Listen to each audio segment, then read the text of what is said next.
कोई भी चीज बताने से पहले हम ये जानना चाहेंगे कि हमारे यहाँ पर बैठे हुए कितने किसान ऐसे हैं जिनके पास बगीचा नहीं, बहुत बार होता है, नहीं होता है। तो बगीचा है तो आप कम से कम इतना ख्याल अपने बगीचे का रखिए कि बगीचे को फलन वाले पीरियड में मत चाहिए। बगीचा में सालों भर चाहिए।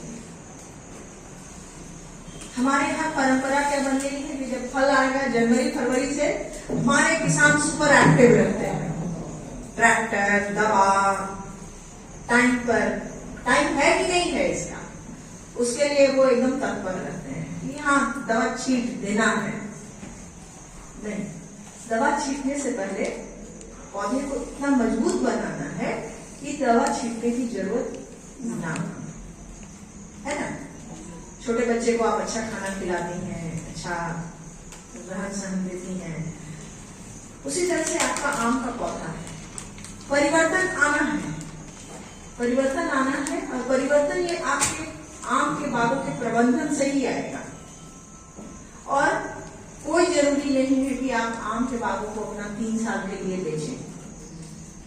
जिन किसानों ने हमसे अपनी सलाह ली, हमसे मिले, उन किसानों ने पिछले सालों में मैं इतना ये कर दी कि नहीं अपना बगीचा बेचिएगा मत, कि उन्होंने अपना बगीचा अपने पास रखा और उन्होंने स्वयं से अपना फल को बेचा।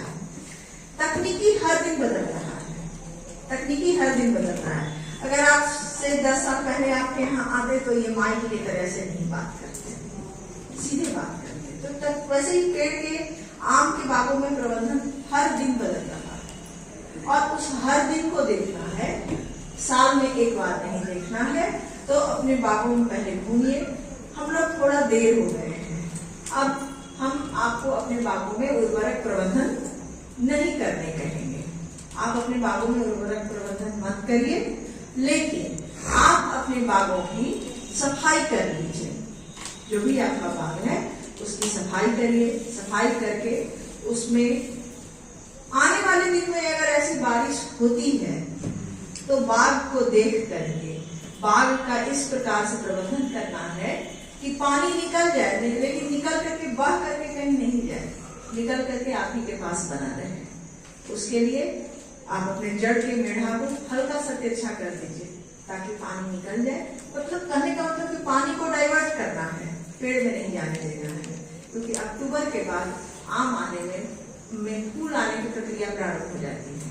हमने ये थ्योरी अक्टूबर बताया, लेकिन ये डिपेंड कर रहा है आपके सॉइल टाइप पर, मिट्टी के प्रकार पर।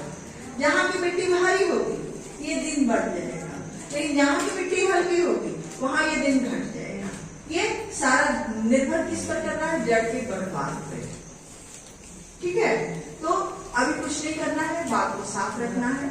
नीचे से बगीचा को 3 फीट तक चूना ले लीजिए, गंगा जी का मिट्टी ले लीजिए, ठीक है, और उसमें संभव हो तो कोई कीटनाशक मिला लीजिए, जो आपके पास उपलब्ध है बेहतर रहेगा। क्लोरोपाइरीफॉस को मिलाइएगा। दूसरा चीज क्या करिए कि इसको करने से पहले आप अपने तना को पहले देख लीजिए कि तना में कोई समस्या तो नहीं है। अगर तना में कहीं पर कुछ निकल रहा है, उसके विशेषज्ञ आए हैं, आपको बताएंगे। तना में कुछ बीमारी तो नहीं है, बीमारी रहते हुए मत साफ लगाइएगा चूना, पहले उसको साफ कर दीजिएगा और उसको पूरा पेंट करिएगा। थ्योरी कहता है कि 3 फीट तक पेंट करना है, ठीक है, लेकिन प्रैक्टिकल मेरा मानना है कि नहीं, 3 फीट तक नहीं पेंट करना है। उसको पेंट करते हुए वहां तक ले जाना है जहां से पेड़ की शाखाएं अलग अलग दिशा में जा रही है, जहां भी जाना है। और अगर नहीं जाता है तो 3 फीट पेंट कर दीजिए और वहां पर भी लगाइए जहां पर पेड़ की शाखाएं अलग अलग पट रही है। आज आप अपने पेड़ पर जाकर के गौर कीजिएगा, जैसे अपने बच्चों को देखते हैं, अपने गाय को देखते हैं, पठार में जाते हैं, वैसे आज पेड़ के पास कल जाइएगा, खड़ा होइएगा, क्योंकि आपको तो आज यहाँ से जाते जाते शाम हो जाएगा। कल जाइएगा, कल जाकर के देखिएगा कि जहां जहां से ऐसे शाखाएं बढ़ी हुई है, जहां जहां से ऐसे शाखाएं बढ़ी हुई है, वहां पे शाखा कमजोर हो रहा है, वहां से शाखा कमजोर हो रहा है, और वो शाखा को आपको बचाना है। क्योंकि वो फल पकड़ेगा वही शाखा। होता क्या है कि आप अगर कमजोर हो रहा है, उसमें पानी लग रहा है, पानी लगते लगते वो लगातार कमजोर हो रहा है, उसमें क्रैक होता बन रहा है। उस क्रैक को, दरार को कम करना है और उसके लिए क्या करना है, इसी को बढ़ा दीजिए। जो आपने नीचे 3 फीट तक पेंट किया, नहीं, इसको पेंट करते हुए आपको वहां तक ले जाएगा। और अगर वो नहीं कर सकते हैं तो आप 3 फीट तक पेंट करके आप उस दरार को भी मढ़िए, दरार को भी मढ़ना है, ताकि अगर बारिश होती है तो वो बारिश में प्रभावित ना हो, कमजोर ना हो। अगर ऐसा नहीं कर पाते हैं तो आने वाले दिन में क्या होगा कि जब आपका पेड़ आम पकड़ेगा, उस समय आपका तना इतना भारी हो जाएगा और कमजोर रहेगा ज्वाइंट पर, हल्की सी आंधी आएगी तो वो गिर जाएगा। पेड़ को सीधा करें, पेड़ को सीधा करें, पेड़ की शाखाओं को छाता नुमा बनाएंगे, पेड़ की शाखाओं को छाता नुमा बनाएंगे ताकि उसमें फल लगने वाले कल्ले ज्यादा से ज्यादा बने। दूसरा चीज, आज आप अपने बगीचा में जाके खड़ा होइएगा, फलन हो गया है, खत्म हो गया है, आप गौर कीजिएगा कि जो पेड़ जितना घना है उसमें उस अनुपात में उत्पादन नहीं प्राप्त होता है। ठीक है, तो अभी टाइम है, देर नहीं हुआ है, कम से कम पेड़ के घनापन को आप कम कर दीजिए। पेड़ के घनापन को कम करने का तरीका क्या हुआ, अगर अपने हम हाथ ऐसे मिला लेंगे तो उंगली खत्म हो जाएगा, लेकिन इसमें गैप नहीं है। लेकिन हम अपनी उंगली को हटा देते हैं तो ये ऐसे बन जाता है। इस प्रकार के पौधों को बनाइए, उसमें ज्यादा से ज्यादा धूप आए। दूसरा काम क्या करना है, आप इस बार एक ही पौधा में करिए, 10 पौधों में मत करिए, एक ही पौधों में करिए, 10 पौधों में नहीं करने की आवश्यकता है। पहले करके देख लीजिए, आपका पेड़ ऐसा गोल जैसा होगा ना, उसमें से एक तना ऐसा होगा कि सेंट्रल लीडर की तरह बढ़ा चला जा रहा है, एक तना ऐसा होगा कि सेंट्रल लीडर की तरह बढ़ा चला जा रहा है। लेकिन जब आम का सीजन आता होगा तो उसमें आम बहुत नहीं लगता है, आम जनरली चारों तरफ लगता है, ऊपर में आम नहीं लगता है। तो आपका जो वो सेंट्रल लीडर जा रहा है, उसको आप जो मेन ट्रंक है उसी ज्वाइंट से काट करके हटा दें। एक पेड़ में 10 पेड़ में करने की आवश्यकता नहीं है, उस सेंट्रल लीडर को आप काट करके हटा दीजिए। काटने से क्या होगा, पेड़ का खिड़की खुली है, पेड़ का खिड़की खुली है, पेड़ का खिड़की खुला तो पूरे के पूरे पेड़ पर धूप आ जाता है, अंदर भी गया धूप, बाहर भी। अभी आपका फलन कैसे हो रहा था, अभी आपका फलन इस प्रकार से हो रहा था, लेकिन सेंटर आप ओपन कर देते हैं, इसको सेंटर ओपन करना कहा जाता है। अगर सेंटर ओपन कर देते हैं तो आपके पेड़ में फल जो आएगा, मंजर जो आएगा, इस प्रकार से धीरे धीरे धीरे धीरे पेड़ को खोलिए, पेड़ को देखिए, पेड़ भी बोलता है, पेड़ भी बोलता है। अक्टूबर का महीना है, अक्टूबर में आपको कुछ नहीं करना है, बगीचे को साफ रखना है, तना को पेंट करना है और आप उस पर कॉपर ऑक्सीक्लोराइड अक्टूबर में, जिनको लीची है वो सितंबर में कर लेंगे, जिनको अक्टूबर में एक किसी कीटनाशक और कॉपर ऑक्सीक्लोराइड का छिड़काव करेंगे। कॉपर ऑक्सीक्लोराइड में कॉपर है, ठीक है, जो आपका जब आंधी आता है तो उसको आम को झूलने की क्षमता देता है, जो कल्ला आम को पकड़ेगा उसको मजबूत बनाने का कोशिश करता है। इसी दवा को फिर से आपको फरवरी में रिपीट करना है।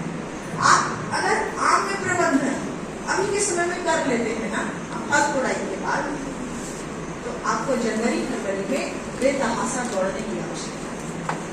दूसरा चीज है कि परिवर्तन लाइए, परिवर्तन ये लाइए कि आप अपने आम के बागों को 4 साल के लिए, 3 साल के लिए दूसरे को मत बेचिए। दूसरे को बेच करके आप अपने बागों की भी हानि कर रहे हैं, जो आपको हानि कर रहा है। वो दिसंबर में जो बागवान है खरीदेगा बगीचा, वो दिसंबर में उसमें कलकार डालेगा ही डालेगा,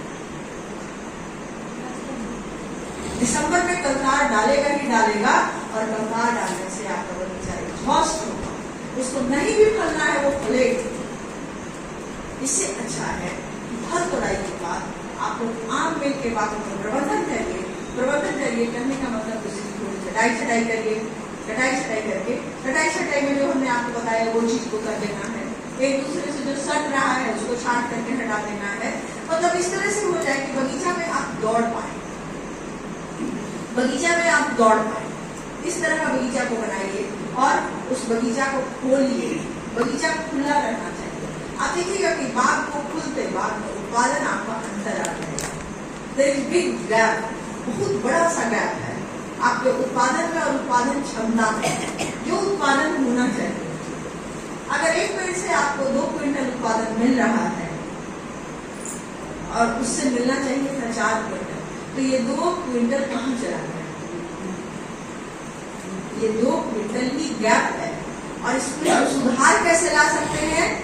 हम सुधार ला सकते हैं कृषि की अच्छी सस्य क्रियाओं के द्वारा, गुड एग्रीकल्चरल प्रैक्टिसेज के द्वारा, जिसको दोनों का स्पेलिंग एक ही है, GAP गैप, लेकिन एक है जो गुड एग्रीकल्चरल प्रैक्टिसेज है और एक जो है खाली करने वाला है, जो निराशाजनक है। तो आप उस गैप को अडॉप्ट करिए, उस गैप को अडॉप्ट करके उस उत्पादन को जो ऑप्टिमम इंटेक पौधे का है उसको करिए और पौधे को सशक्त बनाइए। जैसे आप सशक्त हैं, हम सशक्त हैं, वैसे पौधों को सशक्त बनाने की आवश्यकता है, क्योंकि वो पौधा आपका ATM है, आपका कैश बैंक, जो आने वाले में आपको पैसा देगा। 5 साल गेहूं और धान का उत्पादन करिएगा तो उतना नहीं प्राप्त होगा जितना एक अच्छे बाग में 1 साल में उत्पादन होता है। इसलिए आप लोग इसको आज ही से अंगीकृत करिए, क्योंकि एक बहुत बड़ा कंप्लेन है आपके यहाँ के लिए, भागलपुर जिले के लिए। एक दिल्ली से पत्रकार आए थे। पत्रकार का कहना था कि हम हर जगह गए, हम पहली बार एक ऐसे जगह में गए जहाँ पर किसान कह रहा था कि आप जाके ममता मैडम से मिलिए।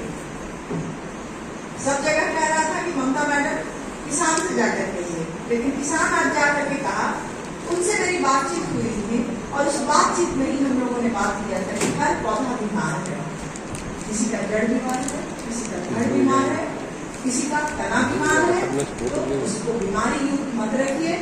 दूसरा चीज है, पहचानिए उसके प्रॉब्लम को, पहचानिए उसके समस्या को, पहचानिए कि पेड़ कह रहा